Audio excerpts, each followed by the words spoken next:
Приветствую вас, с вами Серый на канале Коллапс. В этой второй части о невыпущенных песнях группы Рамштайн мы продолжим с вами говорить, очевидно, об относительно недавних сливах демо-версий песен. И немного еще я вам расскажу об одном сайт-проекте, в котором состояли участники группы. Собственно, без лишних слов, без лишних дел, давайте приступим.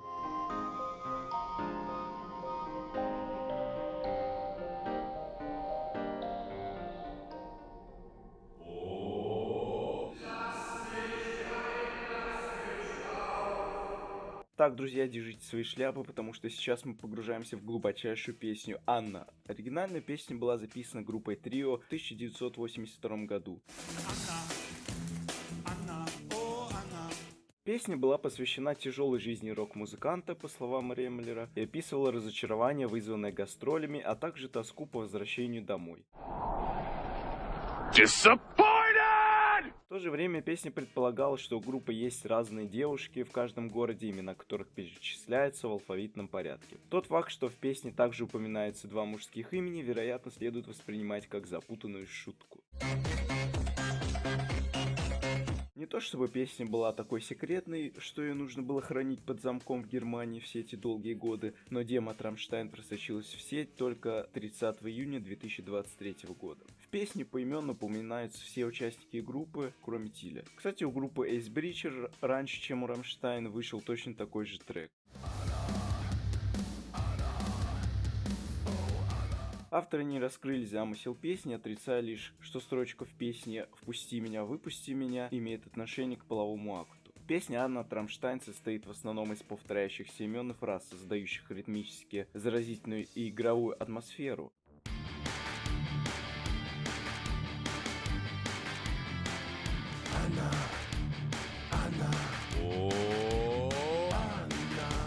Хотя текст песни может не иметь конкретного повествования или более глубокого смысла, песню можно интерпретировать как празднование индивидуальности и инклюзивности. Конечно, песня может показаться простой по тексту, но она как магнит притягивает нас своим ритмом и атмосферой, словно приглашая в бесконечное музыкальное путешествие. Это как поездка на аттракционах, тошнота и восторг в одной бутылке. Повторение таких имен, как Анна, Берта, Карла, Дитер, Адольф и других создает чувство единства и принятия, охватывая различные идентичности. Простой акт произнесения этих имен в песне предполагает открытость к общению с другими и приветствию их, независимо от их происхождения или различий. А восхищение Тиля между именами, вероятно, символизирует поднимающийся Моби Дик Тиля в порыве эмоций от взаимодействия, встречи или других действий с персонажем, о которых он поет. В песне повторяется фраза «Lass mich rein, lass mich raus», которая переводится как «Впусти меня и выпусти меня вон».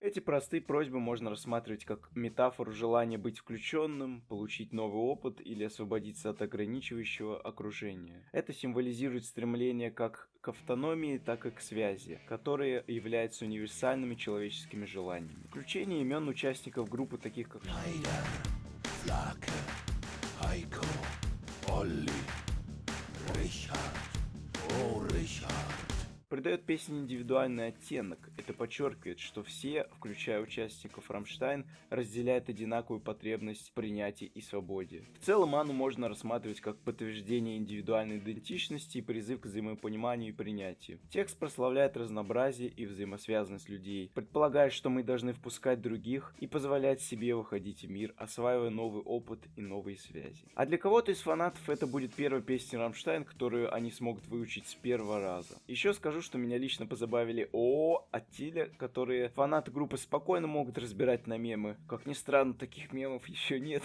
поэтому я буду первым. А вы можете быть вторыми, так что спешите. Тишка, братишка, покушать принес. На работу! Flake. Ого! Невероятно! Саш, мне бы выпить.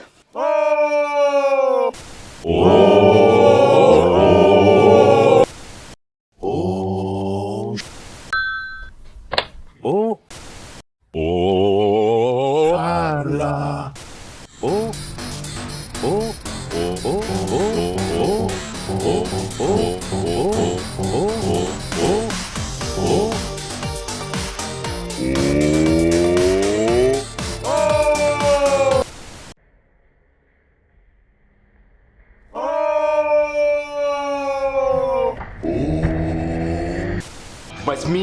Сдай ЕГЭ! Ты хочешь и дальше сидеть в своем долбаном унылом городе? О!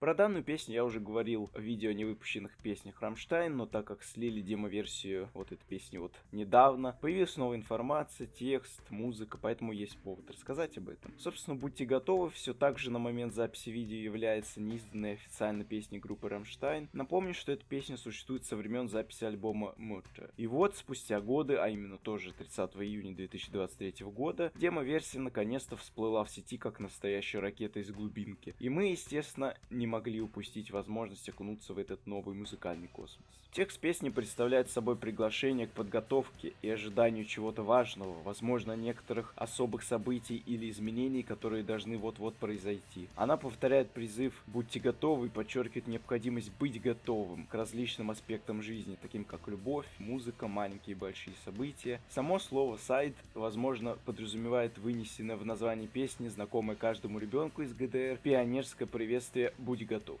В тексте также присутствуют строки, которые говорят о том, что кто-то чего-то ждет. Возможно, это ссылается на ожидания самих участников группы Рамштайн или на ожидания со стороны их поклонников, ну, то есть нас. В любом случае, песня создает атмосферу напряженного ожидания и призывает к готовности к чему-то важному и значимому. И да простят меня фанаты Рамштайн, но сам слив этой песни, большую часть которой поет электронный голос, похожий на нейросеть, очень похож на очередной намек от группы, что следующий альбом может стать последним, и мы должны быть к этому готовы. Ну, или это просто моя шиза, и рамы просто хотят нас подготовить к выходу чего-то нового, неожиданного, случайно, так сделав слив, вот, так сказать. Сейчас я точно не могу сказать, как создавался голос в песне и почему она слита в сеть. Сейчас, возможно, раньше вместо этого робота припев пел кто-то из группы, или Флаки так же, как и в невыпущенной песне 5 четвертей, о которой я рассказывал в видео о невыпущенных песнях, и имитировал компьютерный голос на своем синтезаторе с помощью программного инструмента под названием вокодер. Что такое вокодер?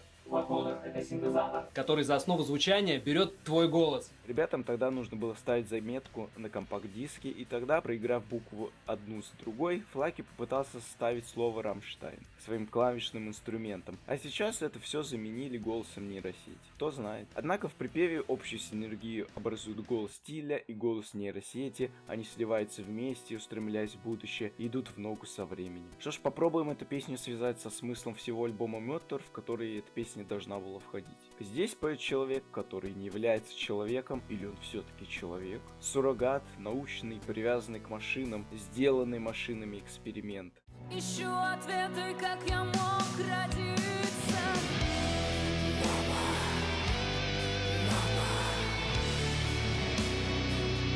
Я создан был в одно мгновение. Я безымянный от рождения. Вокодер и Флаки хорошо передают эти ощущения нежелательного, нереального, искусственного существования. И, возможно, поэтому они были очарованы тогдашними средствами синтеза звука и речи. Потому что хотели выразить этим тему стерильного клинического лабораторного эксперимента, о чем и поется в песне Mutter.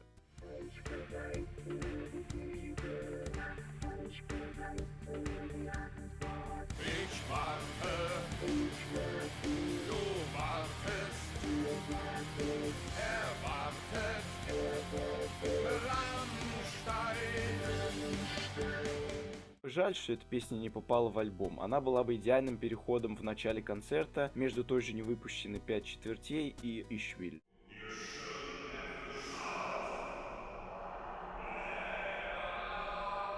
Крик — это еще один из многих неизданных каверов Рамштайн. В то время, как многие фанаты знают, группа писала очень много каверов для различных целей. Мы лишь можем гадать, допустим, что в то время, когда эти каверы записывались, группа только начинала набирать всемирную аудиторию, и поэтому старалась идти в разные жанры и исполнять популярные песни, чтобы способствовать своему продвижению в широкие массы и быть более, так скажем, family-friendly, так как песни всех каверов вроде как звучат не так провокационно, как песни самой группы Рамштайн, согласитесь. 30 июня 2023 года в сеть просочилась демо-версия песни «Крик». Песня является кавером группы Tears for Fears. Флаки сыграл на бас-гитаре в этой песне и, к слову, включил ее в своем радиошоу «Отправление» 8 июня 2021 года. Группа записала эту песню, чтобы показать, что во всех каверах исполняются одни и те же аккорды. Но, естественно, причина была не только в этом. Сама же оригинальная песня связана с политическим протестом, поскольку она побуждает людей не делать вещи, не обдумывая их. Люди действуют не задумываясь, потому что именно так идут дела в обществе. Песня вышла в 1984 году, когда многие люди все еще беспокоились о последствиях холодной войны, и это было в основном одобрением протестовать. А теперь предлагаю вместе с вами разобрать сам текст, не принимая во внимание официальную информацию об истории создания песни,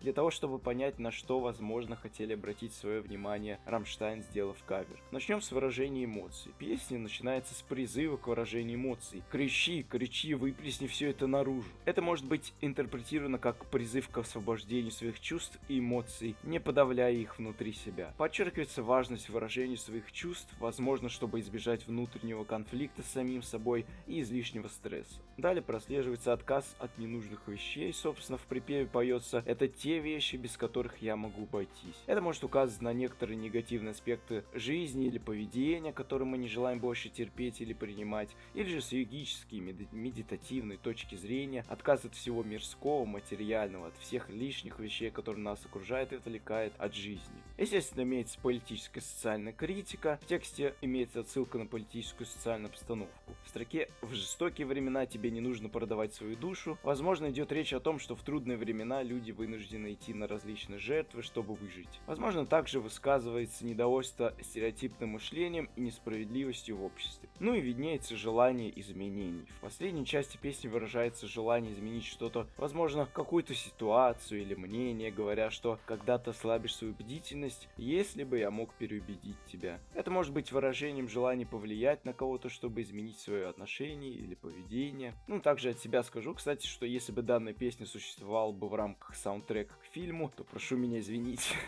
Это определенно было бы идеальным совпадением, если бы по политическому смыслу и визуалу песню бы вложили бы, как и душу, в великолепный фильм от Светланы Басковой «Зеленый слоник». I really left to shout. Let it all out, come on. I'm talking to you, come on. Комбо Магдалины Кебель, в составе которых были Пауль и Лоуренс, уже исполняли кавер на эту песню в 1988 году в своем альбоме «Обычная верховая нога», как часть их песни «Белокурый Ганс».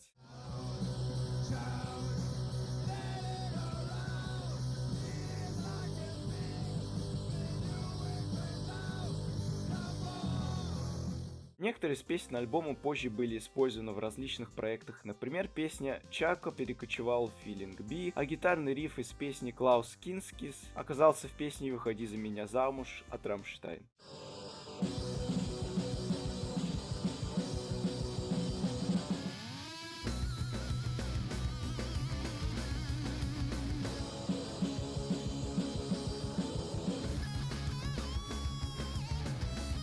Собственно, забыл сказать, группа Комбо Магдалины была сайд-проектом во времена Feeling B. Я планировал рассказать об этом проекте в своем прошлом видео по сторонним проектам Рамштайн, вот только по времени я не уместился в час, увы. Тут чисто техническая проблема, ведь чем больше проект, тем больше багов я ловлю в редакторе, тем тяжелее мне становится. Но про время рендера я вообще молчу, иногда приходится ставить экспорт проекта на всю ночь, а просыпаясь, я видел ошибку.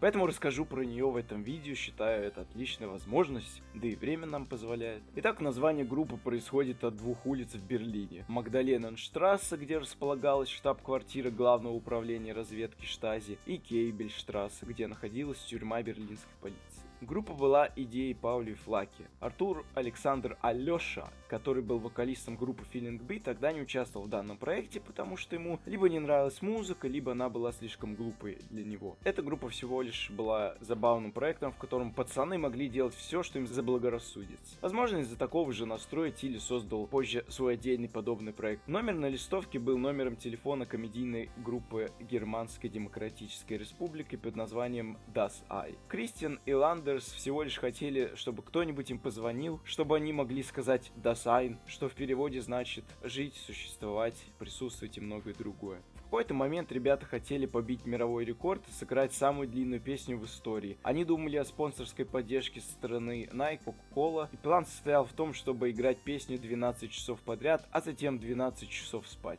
Впрочем, этого так и не произошло. Но согласитесь, подобный челлендж куда круче, чем задание от Mail.Stroy. Дорогие мои подписчики и не подписчики, на этом наша с вами сегодняшняя встреча подходит к концу. Пока вы смотрели это видео, я успел загрузиться, перегрузиться и даже немного перегореться от всех этих информационных впечатлений, но поверьте, это того стоило. Так что до новых встреч, не забывайте выражать свои эмоции, а именно уничтожать кнопку лайка.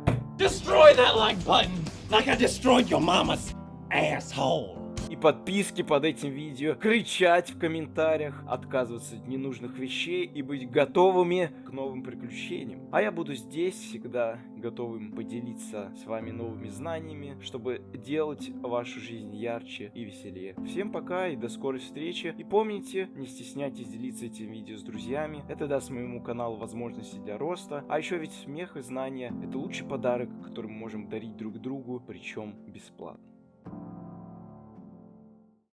Чем занимаешься? Я пастух, царь. А твое, аркадиец, твое ремесло? Я скульптор, царь. А ты? Я пашу землю. Подписчики! Каково ваше ремесло? Мы наступаем смело, 300 отважных солдат. Мы крестим каждого, доверяя нести флаг. Наносим снова край зажиточной империи, чтоб не опускался хуй, дабы быть первыми.